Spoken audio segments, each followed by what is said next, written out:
Hello again guys, welcome back to the channel. In today's video we are going to be taking a full review look at the recently released Carenado Beechcraft 17 Staggerwing.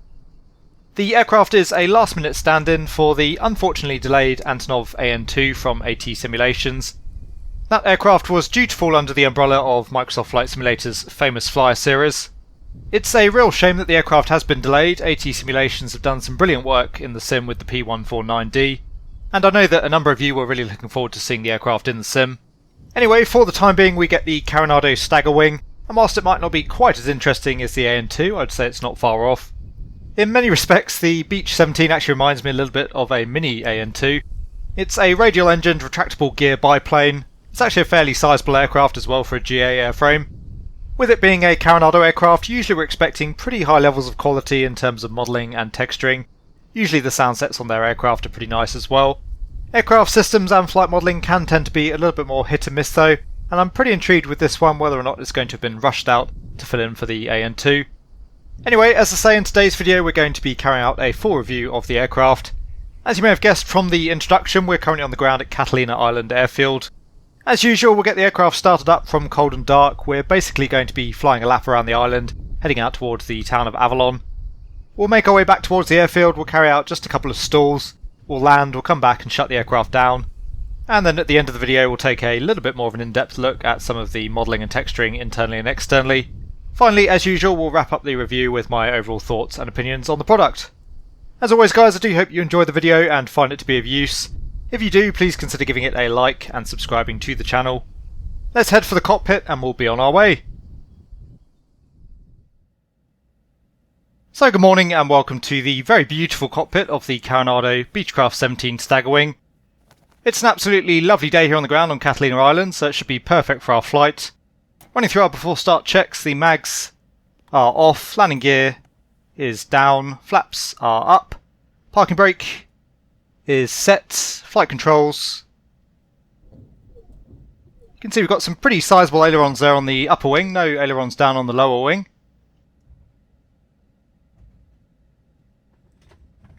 Flight controls are full and free, carb heat is set cold, fuel selector is on the main.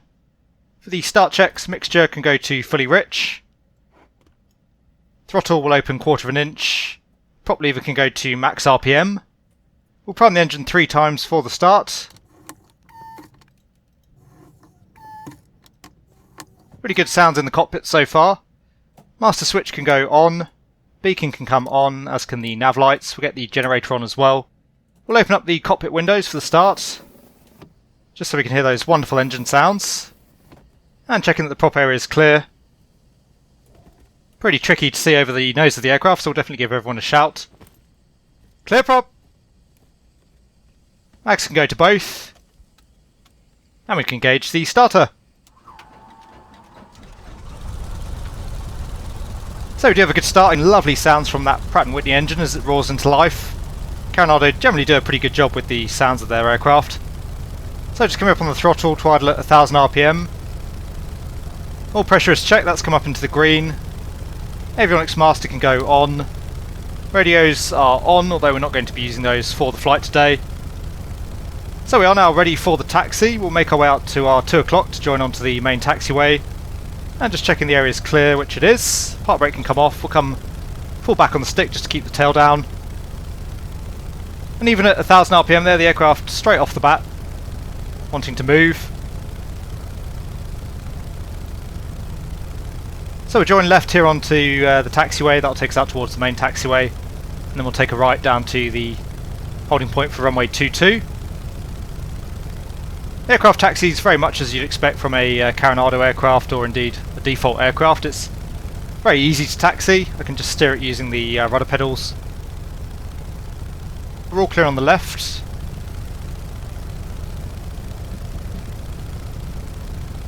And the Beech 17 is a pretty substantial airframe. It's pretty much filling up the taxiway here at Catalina Island, as you can see for yourselves.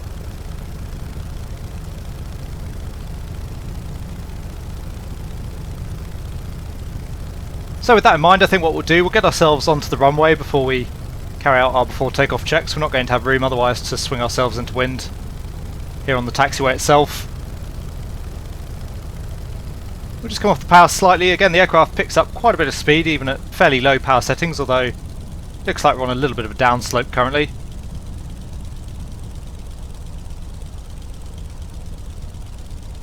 So it's runway 22, it's all clear on final.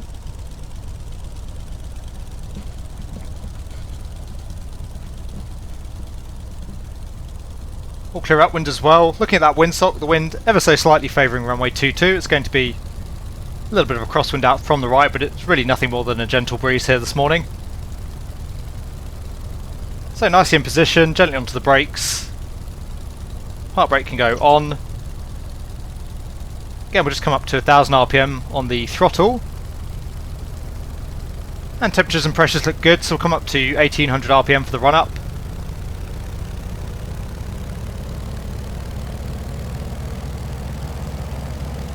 Really great sounds, again, from the engine.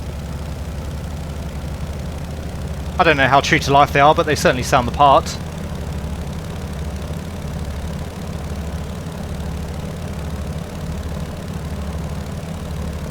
So it's 1800 RPM, we'll carry out a mag check. Bizarrely, the mouse wheel is used to control the mags, and that's in the reverse sense from most other add-ons. We've got a 50 RPM drop there, we'll come back to both. I was flying the Carenado Arrow again the other day and I noticed it was the same there. I'm not quite sure why Carenado wants to be different from everybody else in that regard, but it's not a major issue. Slightly lower drop there, I would say, on the right mag. Almost coming back up to 1800 there. Looks like the throttle's actually crept up slightly. Anyway, mag check's good. We'll cycle the prop lever. That does work correctly, that's good to see. Some of Carenado's previous efforts haven't had the correct functionality on the prop lever during the run-up. We'll check the carb heat. And again, we do see a drop there with the carb heat. And once again, temperatures and pressures. Everything looking good there. We'll come back to idle.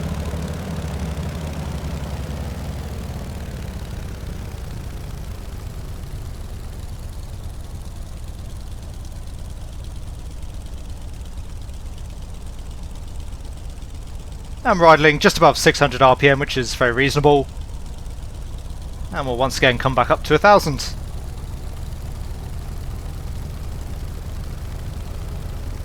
So run-up is complete, the ammeter is checked, flight controls, once again just checking they're full and free. Seatbelts are secure, directional trim is neutral, elevator trim is neutral, prop RPM is set to max, mixture is set to fully rich, carb heat is set cold. We'll get the landing lights on, and we'll get the pitot heat on, the fuel pump can go on as well, and we are now ready for the takeoff.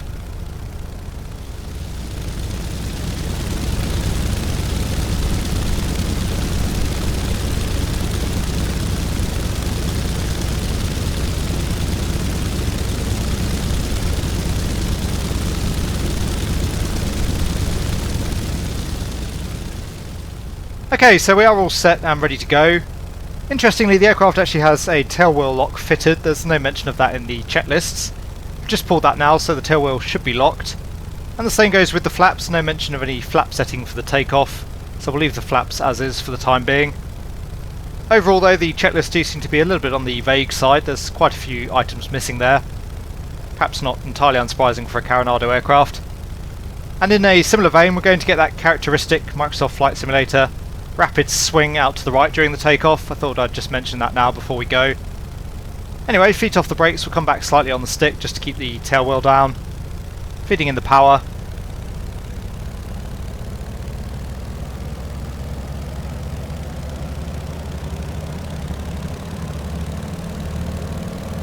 So power is set, RPMs are checked, T's and P's look good. There's that swing out to the right.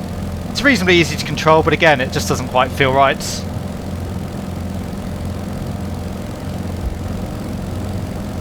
Anyway, coming back on the yoke, getting the aircraft airborne. Overall the aircraft feels pretty heavy in pitch with neutral trim. Anyway, we'll tap the brakes, the gear can come up. We'll start trimming out some of those control forces.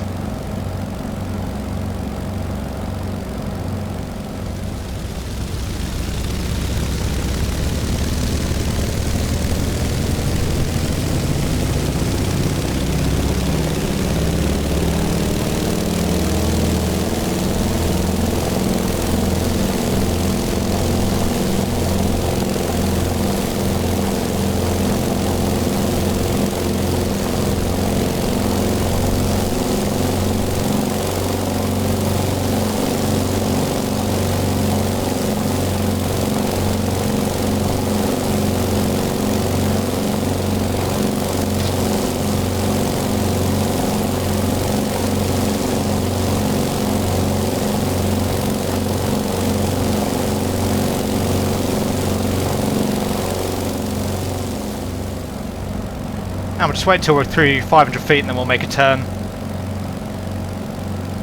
Heading out towards the east, we'll come back on the engine power, we'll go for 25 inches on the manifold pressure.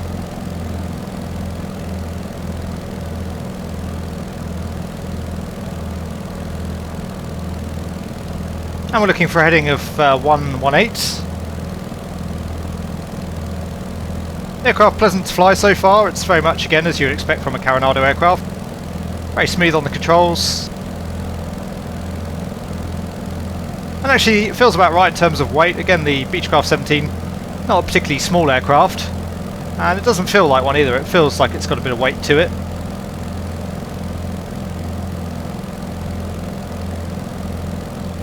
So back at 25 inches on the manifold pressure, that's giving us about 2100 RPM with the prop set to max. We'll just come back slightly on the prop RPM. Again, no manual as far as I could find, so we're really guessing here in terms of power settings and how to actually operate the aircraft.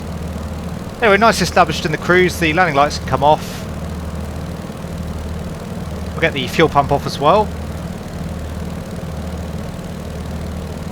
And at a cruise power setting of 25 inches, we're burning about 24.1 US gallons per hour. That's giving us a cruise speed of around 150 miles an hour. The Staggerwing is a pretty speedy little aircraft.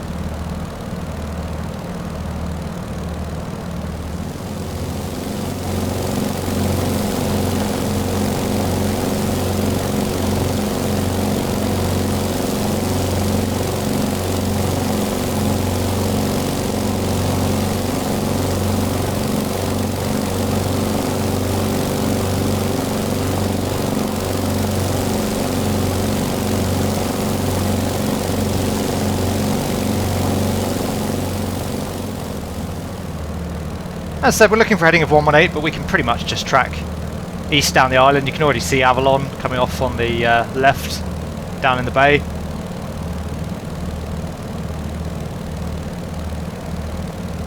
Visibility out of the front of the aircraft is somewhat limited by that big old Pratt & Whitney engine, but out of the sides, pretty good overall. Obviously with that low wing as well, we've got limited visibility, but as you can see around our 10-11 o'clock position, actually pretty good visibility in the aircraft.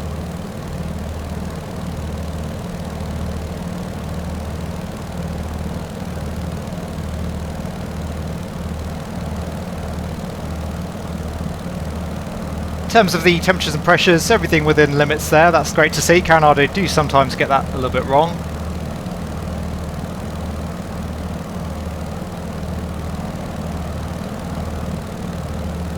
And so far I'm rather enjoying the aircraft. It's certainly a nice offering in the sim. It's something a little bit different once again.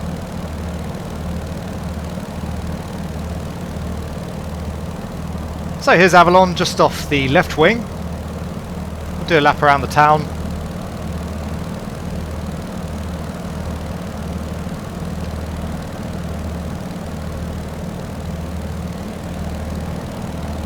The aircraft seems to be pretty stable once you got it trimmed out as well.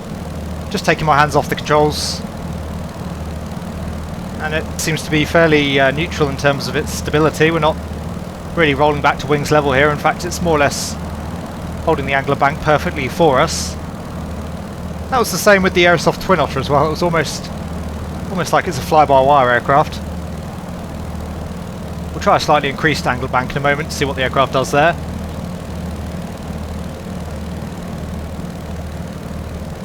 A little bit less stable in pitch.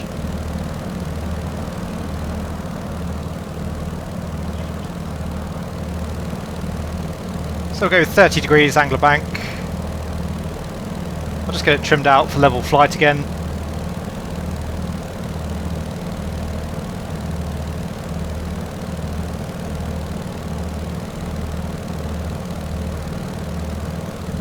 So taking my hands off the controls. And again, it looks like the aircraft's pretty much going to maintain that angular bank for us all day long.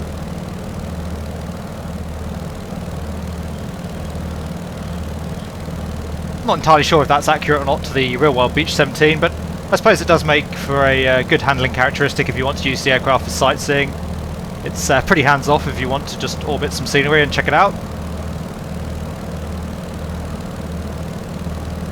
Although I wouldn't necessarily recommend the aircraft for sightseeing, as again there's definitely better aircraft in the sim in terms of overall visibility.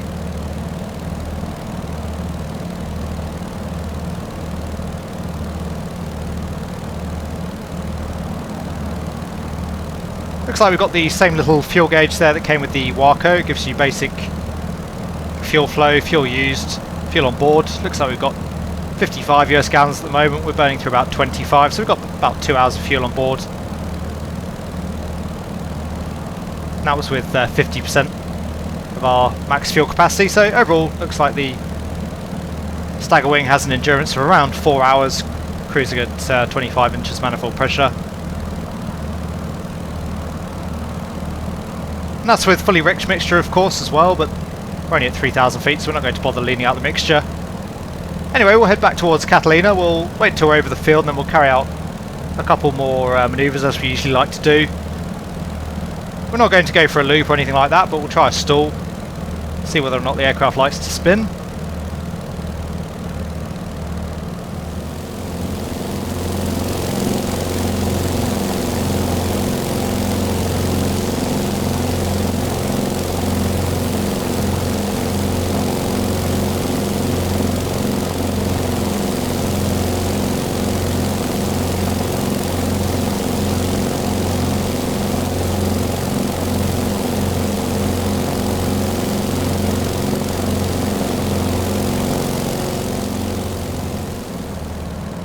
And the Staggerwing itself, again, a good fun aircraft. It is nice to have something different once again in the sim. And a good cruising option. We've got a nice high cruise speed. We're doing nearly 160 miles an hour now, so around 130, 140 knots.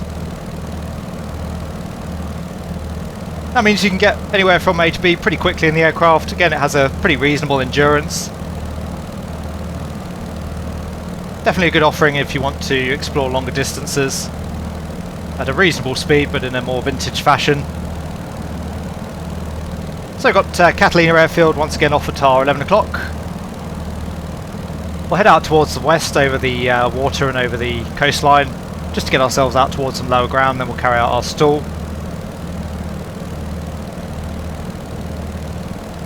And in fact, as we make our way over, we'll just come back up to full power there. Interestingly, there is a red line there on the manifold pressure, so I'm not sure whether or not 26 inches is actually the max operating range for the engine or whether that's a cruising limitation. Again, the manual doesn't offer any sort of explanation there. We're getting up to around 37 inches maximum manifold pressure. And this is why it's always really nice to have documentation. You can find out a little bit about the aircraft, know what its operating limitations are. Particularly with vintage aircraft like this, it's often pretty hard to go away and find this stuff online as well. So it's 4,000 feet. Just coming away from the high ground, we'll start coming back on the power. We'll try a power off stall first.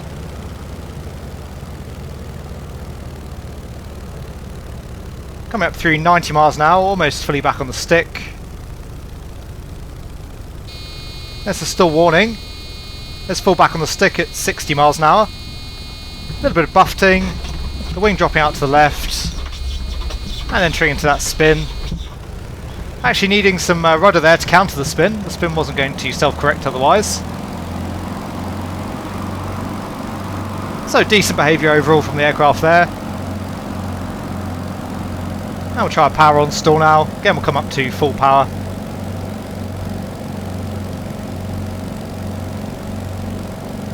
So the aircraft seemed to enter that spin pretty organically. I didn't have to do anything on the controls, I just held full back stick, and as I say, actually required some rudder input there as well to recover. We'll see if the spin's any different at full power. So all the way back at 45 miles an hour this time before we get the stall warning. Fully back on the stick. We did have a slight right wing down tendency there, the right wing dropping as a result. We'll just keep back on the controls. This time the spin more or less recovering of its own accord.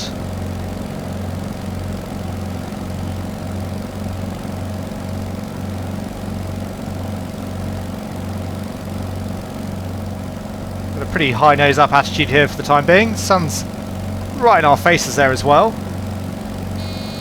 There's the stall warning. So coming all the way back on the stick. And the nose not quite making its mind up this time. That feels a lot less realistic. You can see a lot of juddering there as well. Yeah, that didn't feel particularly natural at all.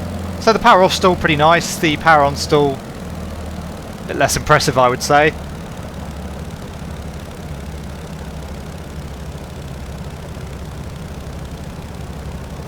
Anyway, we'll come overhead the field, we'll enter in for a downwind back onto runway 22. Just coming back off the power.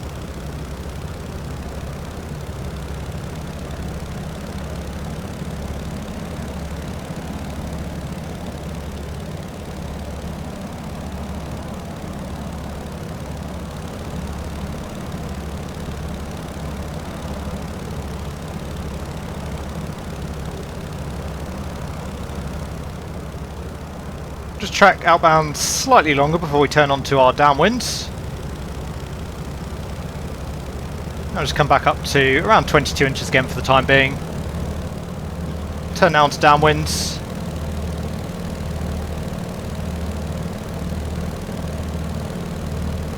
So we have a flap speed limit of 110 miles an hour.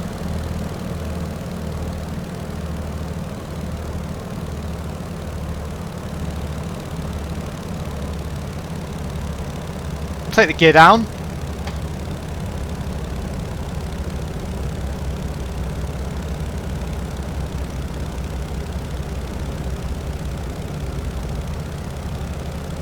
And the gear takes a reasonable amount of time to extend there. We do have a green light. There's 100 miles an hour. We'll start taking some flap.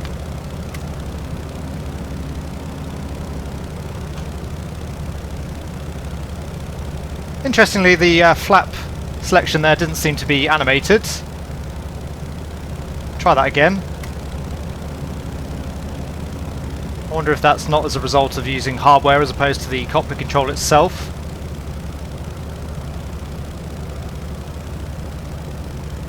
Anyway, brakes are off, undercarriage is down, mixture is rich, fuel pump can come on, fuel quantity is checked, landing lights can come on, flight instruments look good, harness is secure. Noticing a few stutters as well in the aircraft. I'm not entirely sure whether or not that's the aircraft itself or Sim Update 8. We'll cover the FPS later on during the review. The aircraft feeling like it wants to settle around 70 miles an hour here with full flap. And again, that's a little bit of guesswork on my part. There's no reference to any speeds in the checklists. I don't really want to go any slower than that. Stall speed was around 60 miles an hour.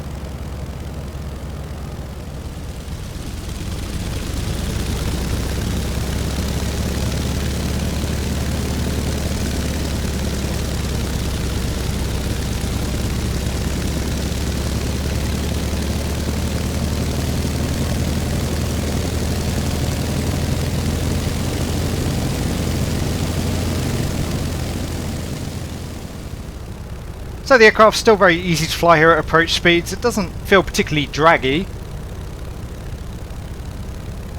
Not really bleeding off much speed here despite being back at near to idle power. Nonetheless, we've got a bit of throttle on.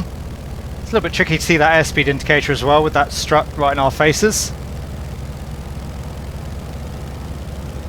Okay, feeding in a little bit of power now to keep the profile. Just nudging the edge of that stall warning. We'll keep the power on for the touchdown here. I think that's going to help. And even with that stall warning going, the aircraft's still very much feeling like it wants to fly. There's touchdown. The aircraft once again wanting to swing out to the right there. So just getting ourselves nice and slow, just to get the aircraft under control. We'll unlock the tail wheel once again. Yeah, I would say in terms of the landing characteristics there, the aircraft didn't feel particularly great. Quite floaty, even again with that stall warning blaring, pretty much just continuing to fly. Quite bouncy as well there on the gear. And pretty much wanting to spear off to the right again as soon as we touch down. Also pretty much able to stop the aircraft on a dime. I can't imagine an aircraft of this vintage would have particularly great brakes.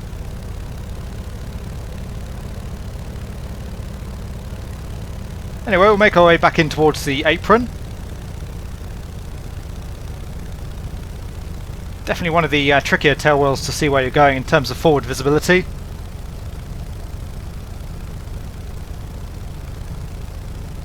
We'll just hold the after landing checks till we've got ourselves parked up. It's fairly busy here on the apron.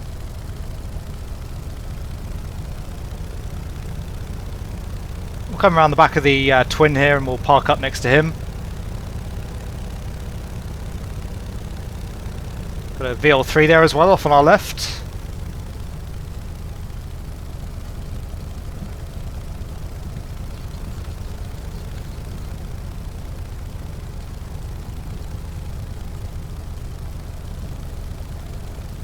So swing ourselves around onto the brakes.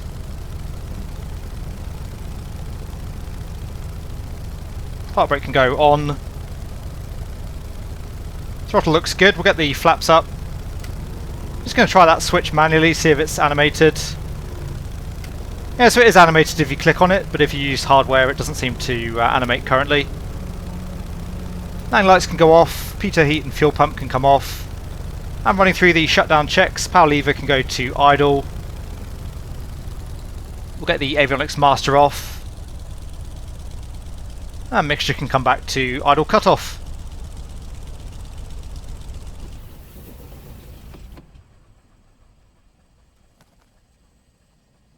So avionics master is off. Electrical equipment. We'll get the rotating beacon off. Master switch can come off. Mags can go off.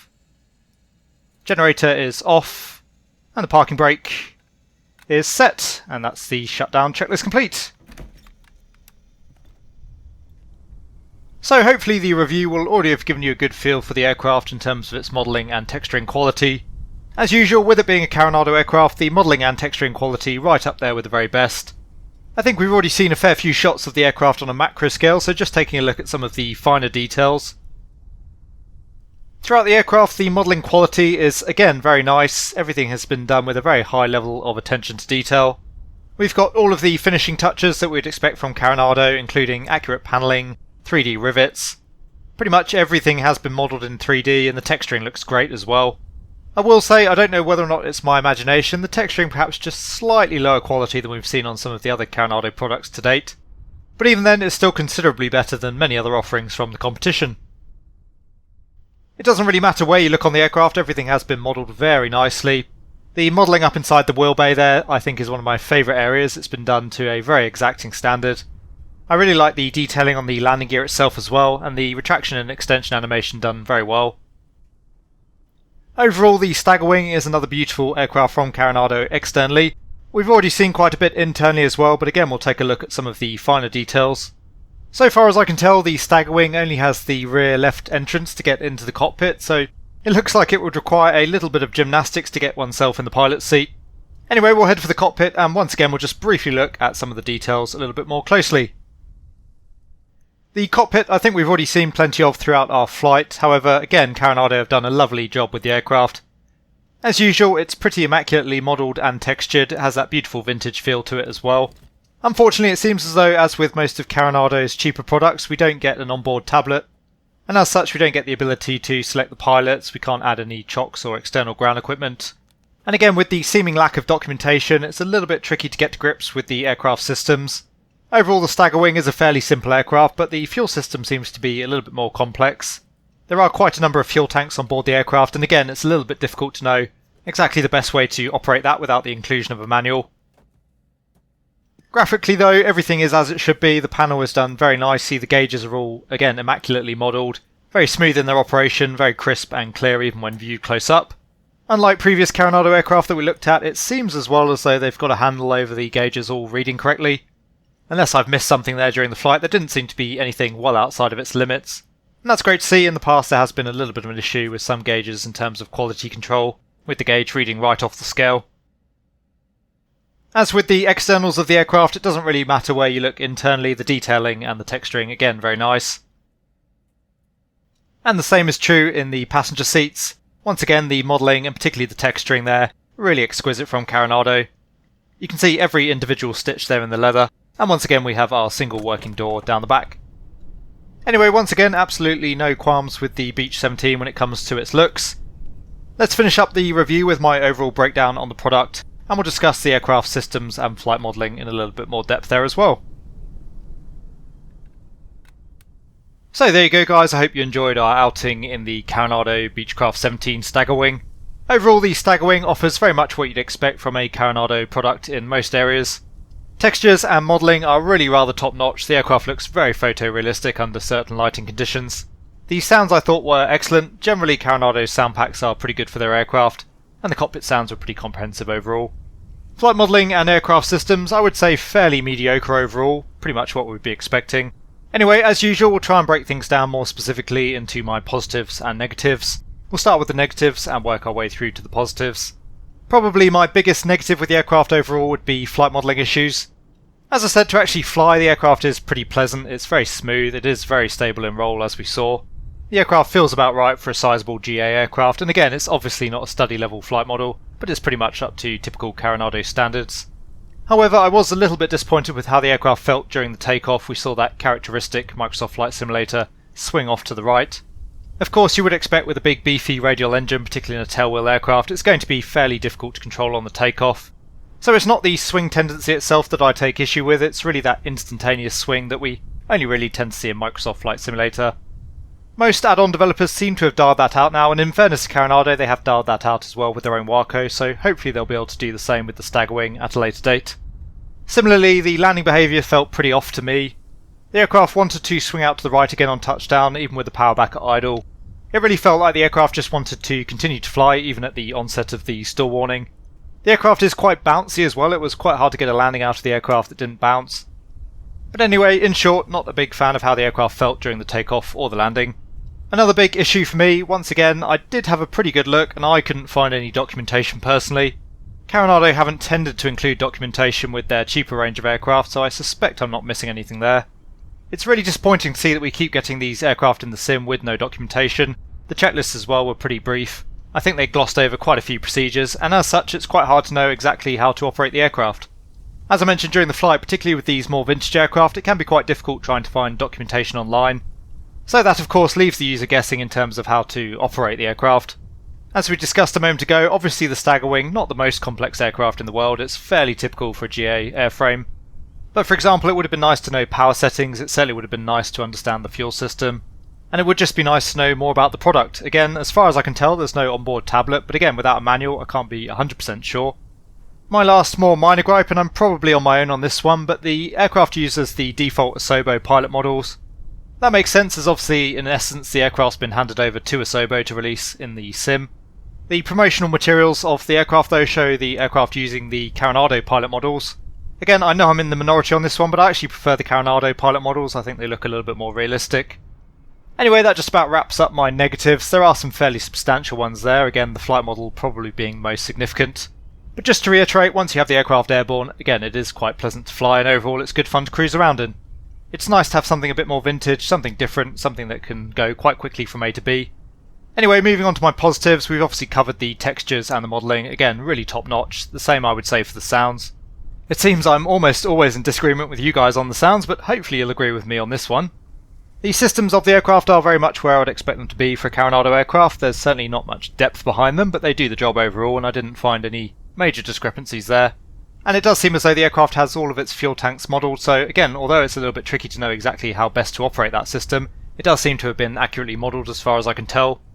On the subject of the fuel system though, it can be quite tricky to know which tank to use at which time. Again, as far as I could tell, we only get that basic digital gauge to read the overall fuel quantity, so it is quite easy to run a tank dry without any prior warning. The overall strength though of the Staggerwing, for me at least, is really the aircraft's nature. Again, it's a vintage aircraft, it's something quite unusual. It will be nice for those longer cross-country flights. You can get around fairly quickly and in quite nice fashion. The Carenado Beech 17 Staggerwing is a fairly average product in terms of its overall depth, but I think for the sort of price that Carenado are charging, overall it's a pretty fair offering. I enjoyed my time out in the aircraft, I'm sure I'll fly it again at some point. And I think for this sort of price, were you to pick it up for yourself, if the Staggerwing is an aircraft that interests you, then you're probably not going to have too many regrets. Anyway guys, as always, I do hope you enjoyed the video. Once again, I do hope you found it useful. If you did, please consider giving it a like. If you want to see more content from the channel, then please consider subscribing as well. As ever, a very big thank you to my channel members and patrons for all of your support. I hope that all of you are having a great day wherever you are. Take really good care, and I will see you all again soon.